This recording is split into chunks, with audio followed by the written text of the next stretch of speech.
الحمد لله الذي فضل سيدنا مولانا محمدا على العالمين جميعا وأقامه يوم القيامة للمذنبين المتلوثين الخطائين الهالكين شفيعا صلى الله تعالى وسلم وبارك عليه وعلى كل من هو محبوب ومرضي لديه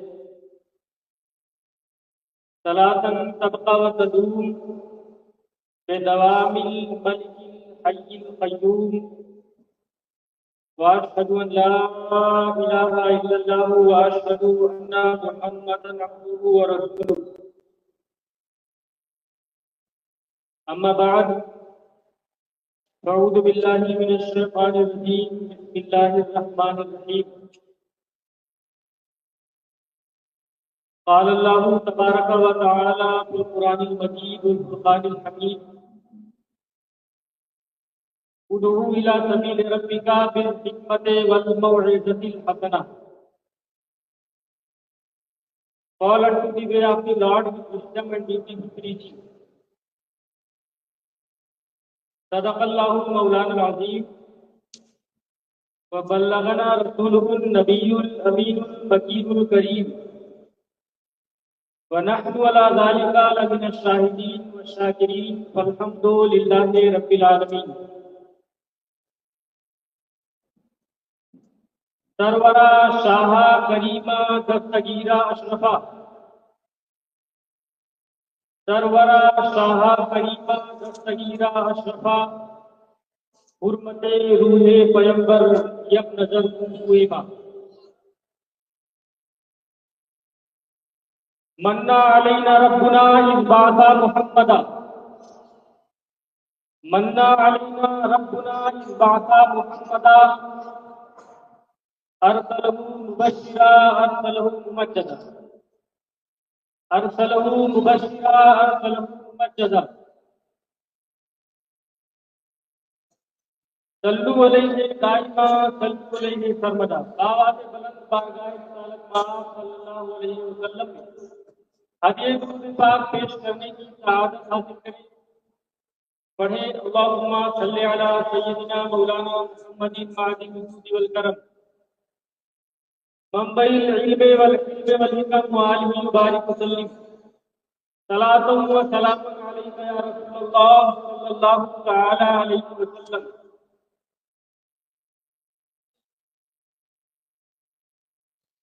آج اس ہستی کے اڑتے سراپا خود میں ہم سب حاضری کی سعادت حاصل کر رہے ہیں. انہیں دنیا سلطان الطارقین قدوۃ العارفین سیدنا مخدوم سید اشرف جہانگیر سمدانی رضی اللہ تعالیٰ عنہ کے نام سے جانتی ہے.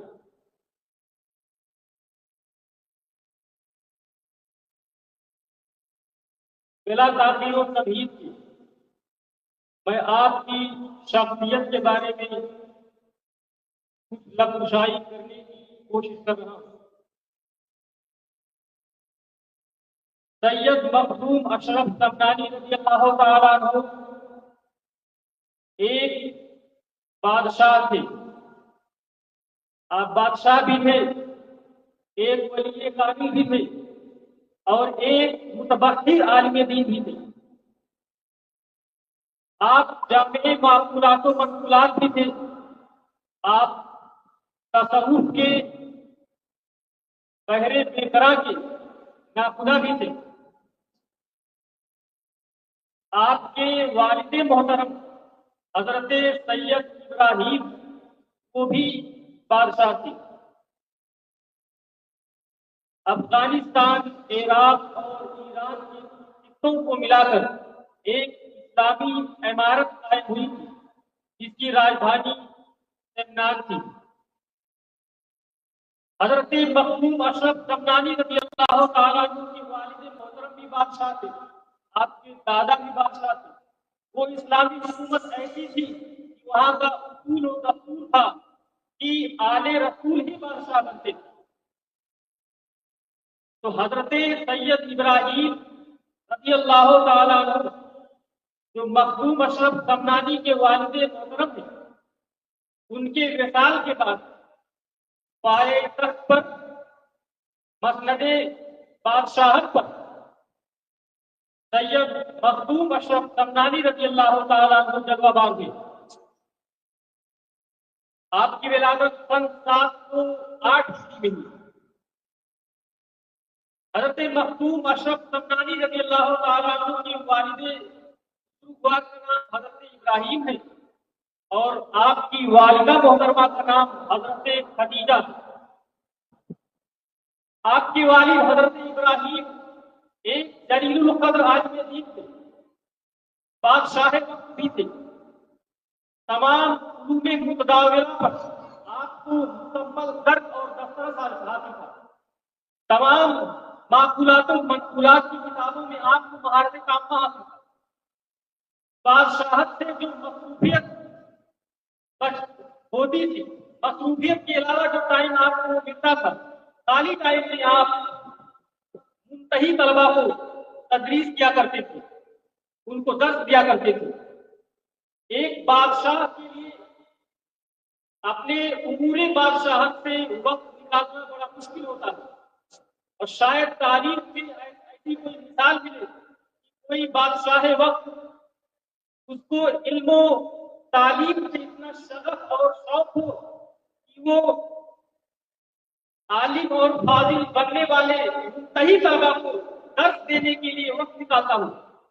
حضرت ابراہیم رضی اللہ تعالیٰ عنہ اپنے امور بادشاہت سے وقت نکالتے تھے اور کچھ وقت ان منتہی طلبا پر صرف کرتے تھے جو عالم اور فاضل بن رہے ہوتے تھے، جو معقولات اور منقولات کی کتابیں پڑھ رہے ہوتے تھے، جو حدیث اور تفسیر کی کتابیں ورق کر رہے ہوتے تھے.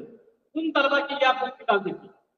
حضرت ابراہیم رضی اللہ تعالیٰ عنہ تو حضرت مخدوم اشرف سمنانی کے والد بزرگوار، آپ نے سمنان میں آپ کی جو حکومت تھی، جو اسلامی حکومت تھی، جو عمارت اسلامیہ تھی، اس کے اندر 1000 سے زائد ایسے مدارس کھولے جس میں باضابطہ تعلیمیں ہوتی. ہر مدرسے میں 2000 سے زیادہ طلبا زیر درس ہوا کرتے تھے. صرف اتنا ہی نہیں، آپ نے تمام مدرسین اور طلبا کے لیے سرکاری خزانے سے وظیفہ مقرر کیا. سب کو باضابطہ ماہانہ وظیفہ ملتا تھا. علم و تعلیم کا ایسا شور اور غلغلہ ہوا، دنیا کے کونے کونے سے علم و عرفان کی تشنگی بجھانے والے طلبا چوک در چوک سمنان کا رخ کرنے لگے اور وہاں جا کر اپنی علمی تشنگی کو بجھاتے تھے، علم و معرفت کے گنجینے حاصل کرتے تھے اور علم اور تعلیم کے معاملے میں سمنان کا حال بغداد اور غرناطہ سے بھی آگے بڑھ چکا تھا. حضرت ابراہیم رضی اللہ تعالیٰ عنہ کا تعلق علم و تعلیم سے بہت گہرا تھا. پوری زندگی کا منصب بادشاہت پر ہوتے ہوئے، بادشاہت کے عہدے کو سنبھالتے ہوئے درس و تدریس کا فریضہ انجام دیتے رہے. اور آپ کی مثال کے بعد حضرت سیدنا مخدوم اشرف سمنانی رضی اللہ تعالیٰ عنہ جب مسند بادشاہت پر جلوہ بار ہوئے، آپ نے بھی تعلیم و تعلم کو فروغ دیا اور مدارس کو اور وسیع کیا اور طلبا اور مدرسین کی تنخواہوں اور وظیفوں میں مزید اضافہ کیا اور وہ سلسلہ آگے تک جاری رکھا. حضرت ابراہیم رضی اللہ تعالیٰ عنہ اور آپ کی زوجہ محترمہ حضرت خدیجہ، جو کہ حضرت مخدوم اشرف سمنانی کی والدہ، حضرت خدیجہ بہت ہی تیز سیرت، صوم و صلاۃ کی پابند، تقویٰ و طہارت سے لے اور تمام اوراد و اشغال اور وظائف پر مکمل عمل کرنے والی، سنتوں کی پیروکار، تہجد گزار، قرآن کی تلاوت سے خاصا شغف رکھنے والی، اور آپ کے جد مکرم جو تھے وہ بھی ایک اللہ کے پسندیدہ بندے تھے، ولی کامل تھے۔ اس لیے حضرت مخدوم اشرف سمنانی کے والد مفکر عالم دین اور آپ کی والدہ محترمہ صوم و صلات کی پابند، نیک سیرت، تہجد گزار، قرآن سے خاصا شغف اور محبت رکھنے والی، یہ ان دونوں شخصیات کا حال۔ شروع میں حضرت ابراہیم کی 2-3 بچیاں ہوئی، کوئی اولاد نرینہ نہیں۔ حضرت ابراہیم اور حضرت خدیجہ جو مخدوم اشرف کے والدین ہیں، یہ دونوں چاہتے تھے کہ ایک بیٹا پیدا ہو تو اس حکومت کو سنبھالے۔ 8 سال کا عرصہ گزر چکا تھا۔ حضرت خدیجہ کی بھی خواہش تھی کہ ایک اولاد نرینہ ہمارے گھر میں آئے۔ حضرت ابراہیم بھی چاہتے تھے کہ ایک بیٹی کا تولد ہو، ہمارے گھر میں ایک بیٹا پیدا ہو، لیکن اللہ کی جو مرضی ہوتی ہے وہی ہوتا ہے۔ 8 سال کا عرصہ گزر چکا، نمازیں پڑھتے ہیں، دعاؤں میں اللہ تبارک و تعالیٰ کی بارگاہ میں فریاد کرتے ہیں، گڑ گڑاتے ہیں۔ حضرت ابراہیم بھی دعا کرتے ہیں، حضرت خدیجہ بھی دعا کرتی ہیں اولاد نرینہ کے لیے، ذکر ولد کے لیے، ایک بیٹے کے لیے، ایک فرزند کے لیے، لیکن جو تقدیر میں ہوتا ہے وہی ہوتا ہے۔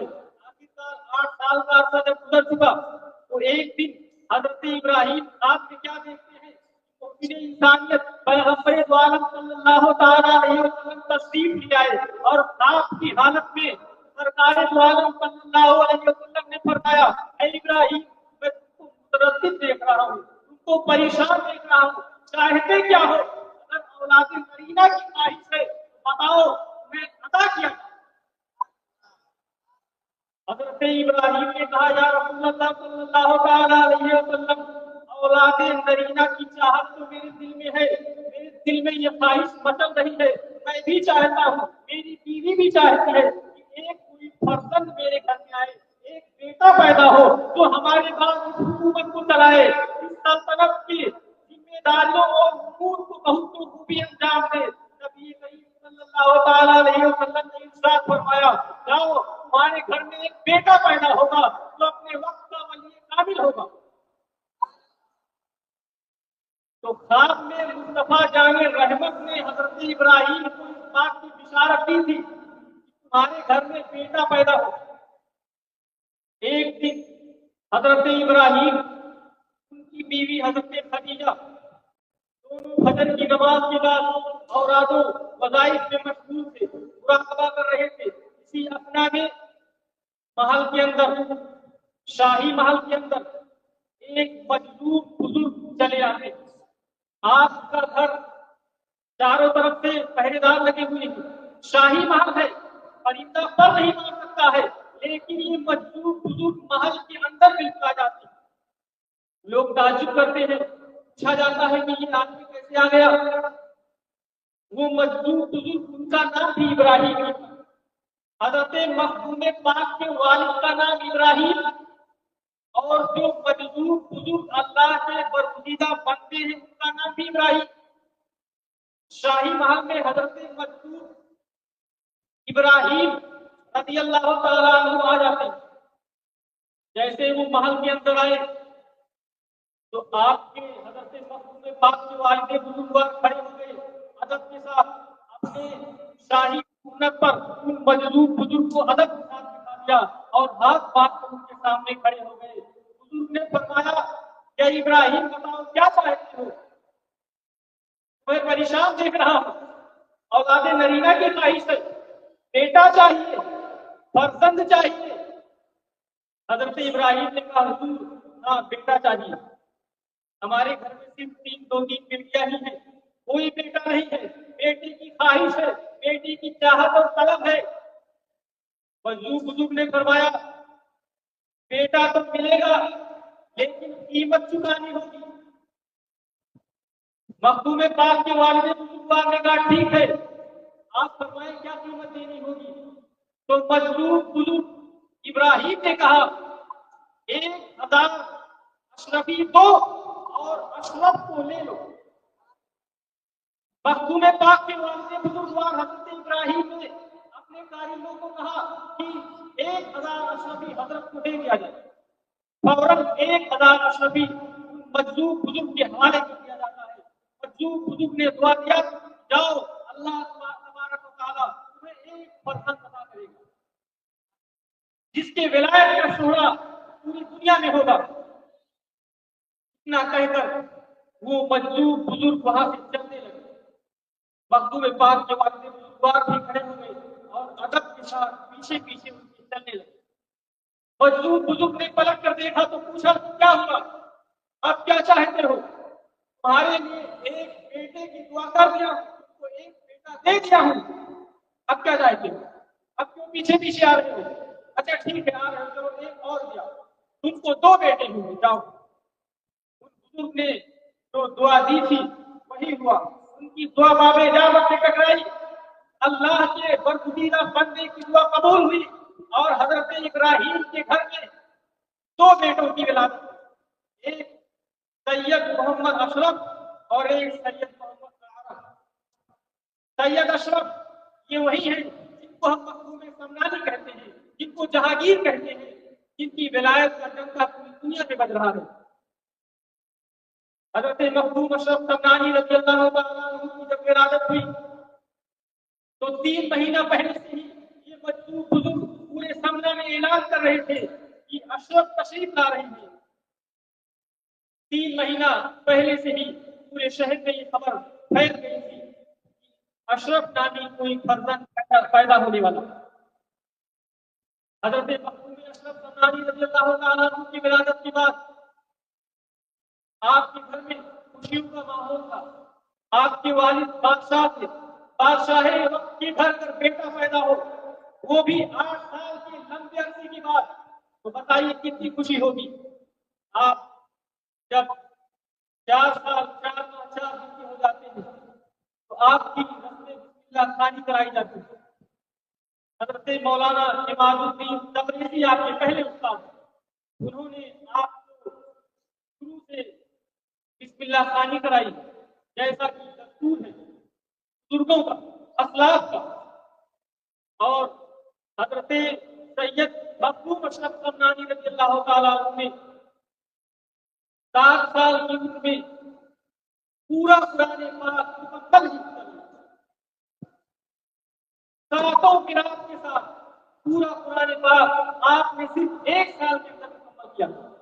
اور 14 سال کی عمر میں حضرت مخدوم اشرف سمنانی رضی اللہ تعالیٰ عنہ نے تمام معقولات و منقولات کی کتابیں پڑھنی، تمام علوم متداولہ پر مکمل دسترس اور مہارت تامہ حاصل کر لیا، اور 14 سال کی عمر میں آپ نے فراغت حاصل کر لی، آپ عالم و فاضل۔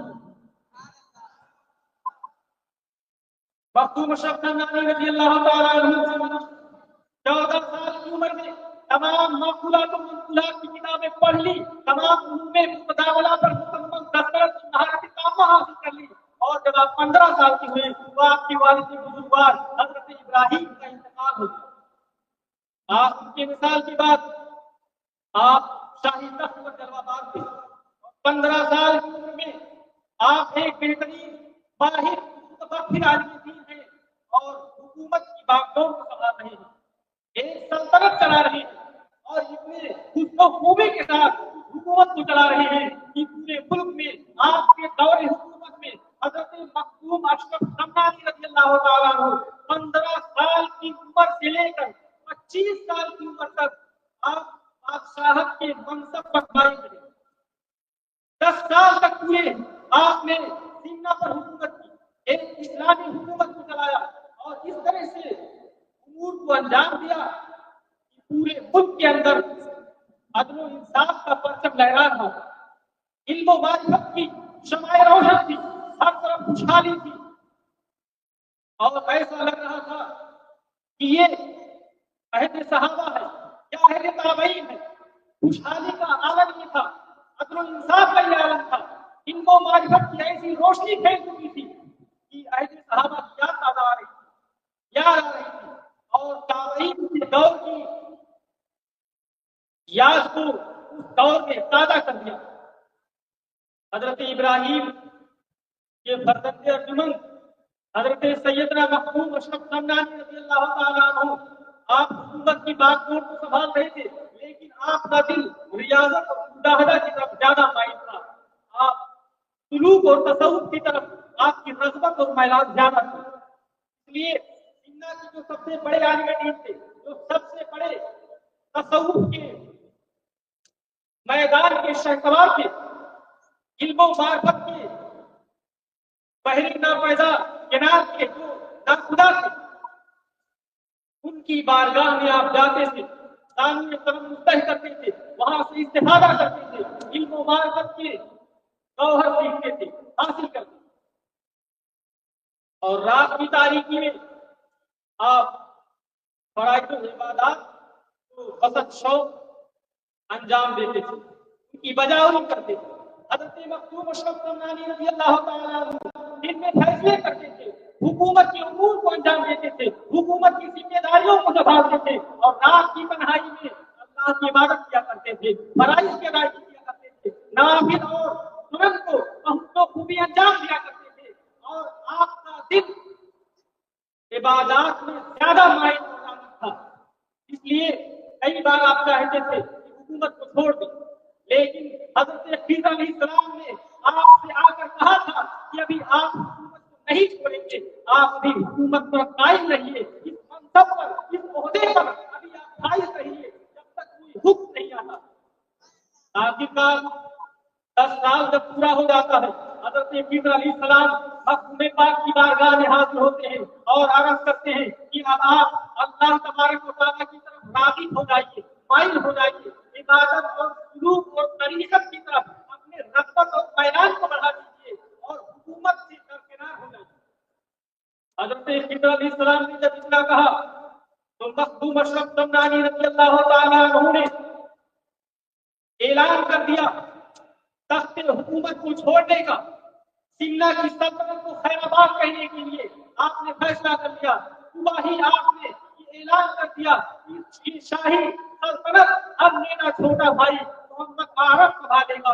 اور اعلان کرنے کے بعد اپنے چھوٹے بھائی کو حضرت مخدوم اشرف سمنانی نے مسند سلطنت پر، عہدے حکومت پر بٹھا دیا، تاجپوشی کرا دی. کے بعد اپنی والدہ محترمہ کی بارگاہ میں جاتے ہیں، حاضری دیتے ہیں اور اجازت چاہتے ہیں، اجازت مانگتے ہیں کہ میں نے حکومت کو چھوڑ دیا ہے، بادشاہ کو چھوڑ دیا ہے، میں اللہ کی راہ میں جانا چاہتا ہوں، میں عبادات کے لیے خلوت اختیار کرنا چاہتا ہوں، اور میں سلوک معرفت اور طریقت کے راستے پر چلنا چاہتا ہوں. آپ کی والدہ کو پہلے ہی بشارت مل چکی تھی.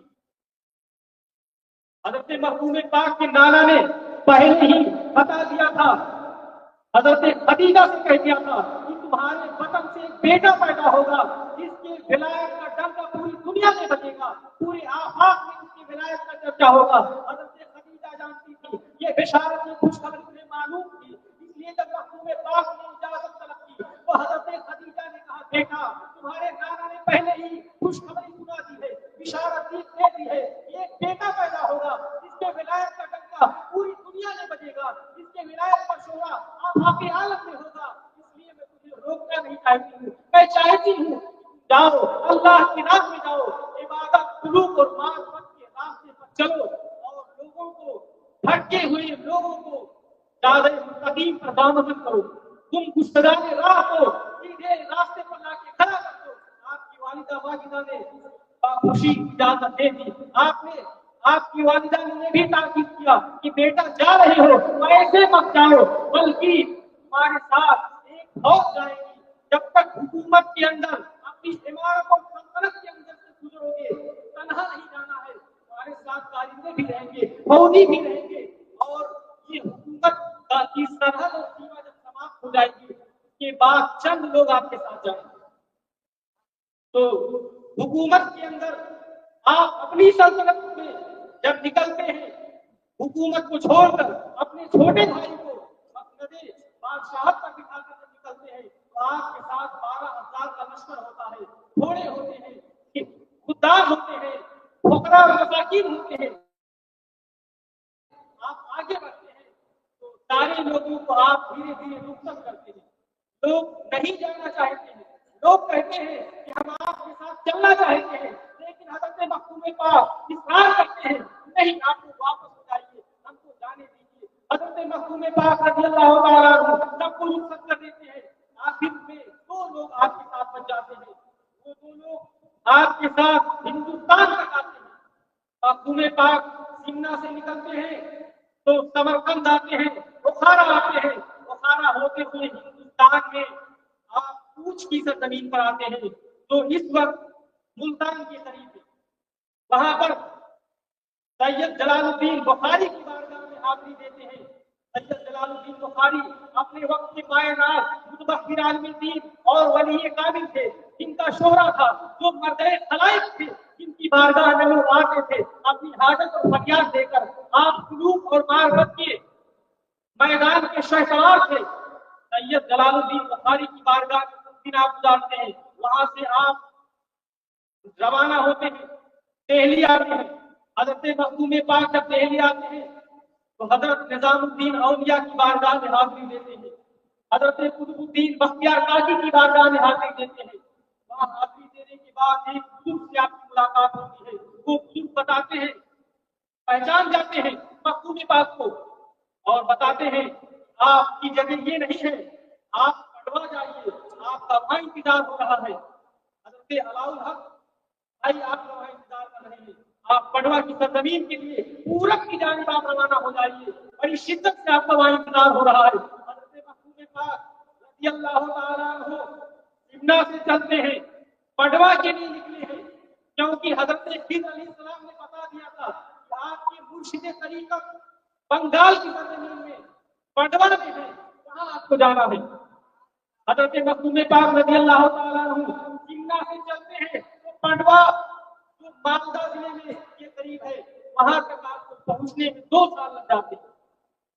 یہ سفر آج سے 700 سال پہلے ہوا تھا، اس وقت سڑکیں نہیں تھی، اس وقت جنگلات تھے، اس وقت پیدل سفر کرنا پڑتا تھا، پیر زخمی ہو جاتے تھے، لہولہان ہو جاتے تھے، سواریاں نہیں تھی۔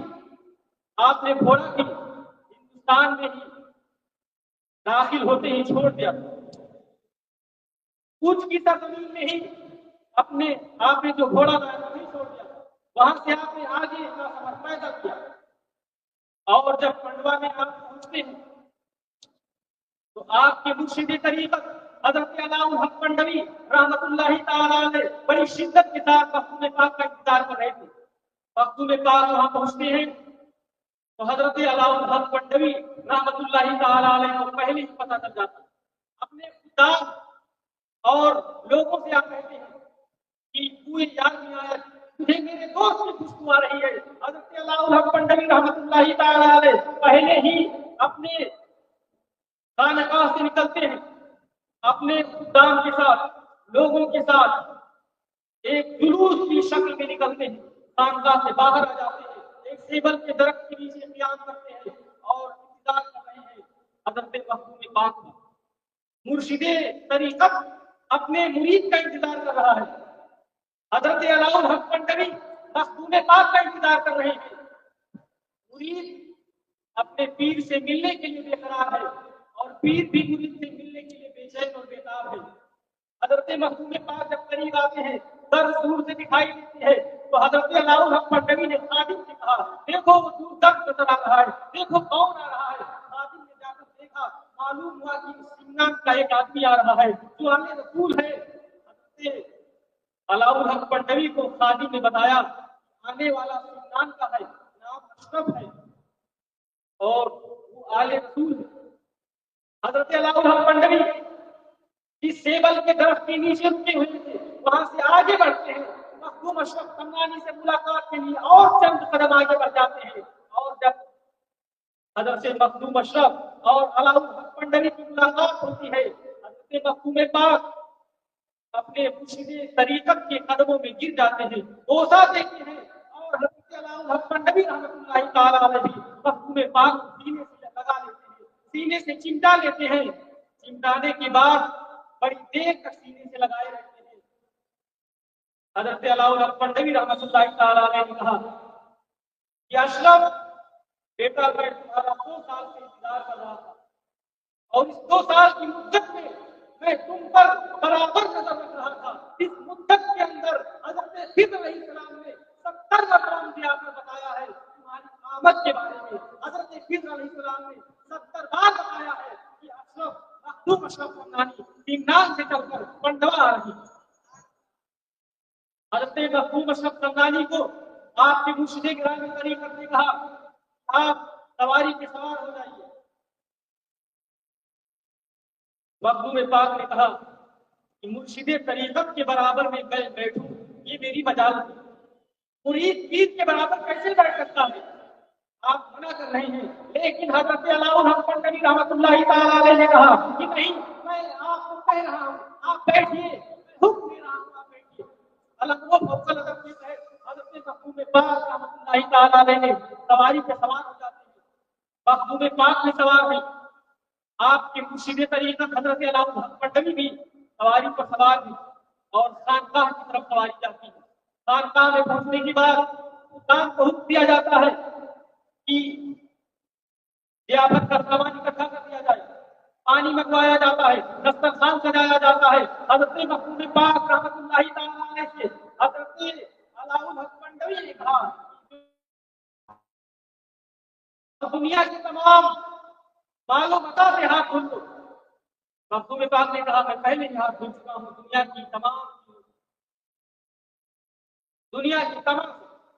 مالو متا سے ہاتھ دھل چکا ہوں. حضرت علاؤالحق پنڈری رحمۃ اللہ تعالی علیہ نے مخدوم پاک کو اپنے ہاتھوں سے 4 لقمہ کھلایا. کھلانے کے بعد چاول پکا ہوا اور اس میں پانی جو ٹھنڈا پانی ڈال دیا جاتا ہے بنگال میں کھایا جاتا ہے اس کو پنہتا بولتے ہیں. مخدوم پاک کو حضرت علاؤالحق پنڈری رحمۃ اللہ تعالی علیہ نے وہی پنہتا کھلایا. کہا کہ یہ کھاؤ یہ فقیروں کا کھانا ہے. کے بعد 4 کلوریاں پان کی کھلائیں. پھر آپ نے مرید کیا. مرید کرنے کے بعد مخدوم پاک کی خدمت میں آپ 4 سال رہے. 4 سال کے بعد حضرت علاؤالحق پنڈری نے کہا کہ بیٹا اشرف اب تم جون پور کی طرف جاؤ وہاں بھٹکے ہوئے لوگوں کو سیدھا راستہ دکھاؤ. ظلم و تشدد اور کفر و شرک کے دلدل میں پھنسے ہوئے لوگوں کو زیادہ مستقیم پر قائم اور گامزن کرو. لوگوں کی رہنمائی کرو. لوگوں کو ہدایت دو ان کو راہیاب کرو. حضرت مخدوم پاک نے کہا کہ میں تخت اور سلطنت کو چھوڑ کے آیا ہوں آپ کی بارگاہ میں رہنے کے لیے. میں نے اپنے عیسیٰ اور اقربا کو چھوڑا ہے اپنے والدہ کو چھوڑا ہے بھائی کو چھوڑا ہے سب کچھ چھوڑ کے آپ کی بارگاہ میں آیا ہوں تاکہ آپ کی صحبت مجھے حاصل ہو. آپ کی صحبت کے لطف کو حاصل کرنے کے لیے آپ کی بارگاہ میں معرفت اور علم کے خزینے کو حاصل کرنے کے لیے میں آیا ہوں. آپ مجھے اپنے دور نہ کریں. حضرت مخدوم پاک نے جب اتنا کہا تو حضرت علاؤالحق پنڈری نے کہا ٹھیک ہے آپ رہیے ہمارے پاس 2 سال اور رہتے ہیں.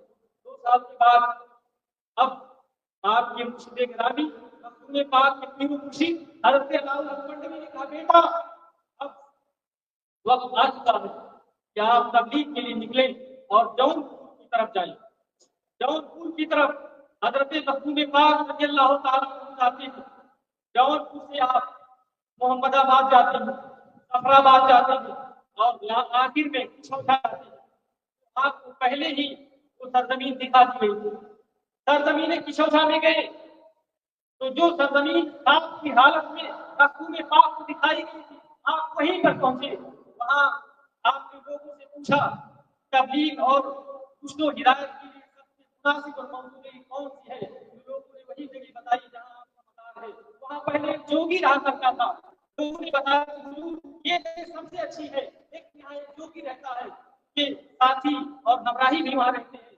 اگر وہ وہاں سے چلا جائے تو بڑی اچھی جگہ لیکن وہ جادوگر ہے. حضرت مخدوم پاک نے فرمایا یار حق و زہق الباطل حق آیا باطل مٹ گیا.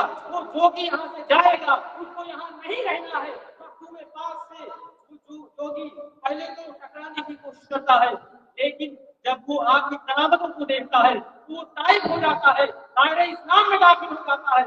آپ کے حق دستے حق پرست پر بیان کرتا ہے مسلمان ہوتا ہے. اس کے ساتھ 5,000 لوگ مسلمان ہو جاتے ہیں. اور اسی سرزمین پر یوگی جہاں رہتا تھا مخدوم پاک نے اپنی خانقاہ تعمیر کی اور اپنے تمام ہمراہیوں اور ساتھیوں کو وہیں بسا دیا. جس کے ارد گرد پانی ہے 3 طرف سے. اس سرزمین کو آپ نے اپنی خانقاہ بنائی. آپ میں ہی پہلے ہی مجھے آپ کو دکھا دی گئی تھی یہی آپ کو رہنا ہے, یہی سے تبلیغ دین کا کام انجام دینا ہے, اس کو ہدایت کے فریضے کو انجام دینا ہے. مخدوم پاک نے جگہ کو چنا, وہ جگہ آپ کو دکھائی گئی تھی, آپ کو بتائی گئی تھی, پہلے ہی سے اس کے بارے میں آپ کو آگاہ کر دیا گیا. وہاں سے آپ نے تبلیغ اور دین اسلام کی نشر و اشاعت کا جو کام کیا ہے وہ کسی سے ڈھکا چھپا نہیں ہے.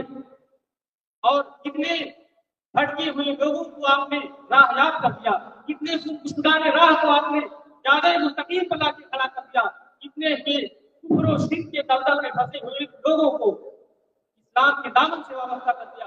حضرت مخدوم پاک رضی اللہ تعالیٰ عنہ صرف ایک ولی کامل نہیں بلکہ ایک حافظ قرآن بھی تھے, ایک عالم دین بھی تھے, معقولات و منقولات کا مکمل دفتر اور مہارت عامہ رکھنے والے تھے.